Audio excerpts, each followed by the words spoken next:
کرنول کے شہری نے گیس کے بحران کا حل ڈھونڈ نکالا۔ شہری کچرے سے گیس اور پیٹرول بنانے لگا۔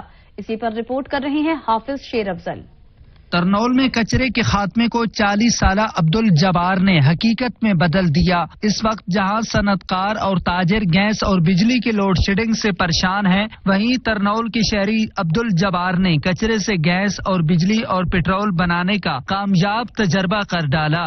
شہری عبدالجبار کا دعویٰ ہے کہ 500 کلو کچرے سے 10 کلو گیس اور 4 لیٹر پیٹرول بنا سکتا ہوں۔ اگر حکومتی سرپرستی حاصل ہو جائے تو 200 میگا واٹ بجلی بھی کچرے سے بنا سکتا ہوں۔ گیس، بجلی اور پیٹرول بنانے کی مشینری خود ڈیزائن کی ہے۔ ہم پیٹرول اور ڈیزل اور گیس ہم کچرے سے بنا سکتے ہیں، اسی گیس سے ہم بجلی بھی بنا سکتے ہیں۔ یہ میتھن گیس ہے جو گھروں میں چل رہی ہے اس وقت، اور یہ پوری دنیا میں بنائی جا رہی ہے کہ ہم کچرے سے بجلی پیدا کر سکتے ہیں، ہم ڈیزل بنا سکتے ہیں۔ حکومت وقت اگر چاہے باقی ممالک کی طرح پاکستان میں ایسے پروجیکٹ لگوائے جس سے گیس، بجلی، پیٹرول کے بحران کو ختم کیا جا سکتا ہے۔ حکومت وقت اگر دلچسپی لے، تیل، گیس، بجلی کے بحران پر قابو پانے کے لیے کچرے کا استعمال ممکن ہے۔ کیمرہ مین محمد رزاق کے ساتھ حافظ شیر افضل، سچ نیوز، کرنول۔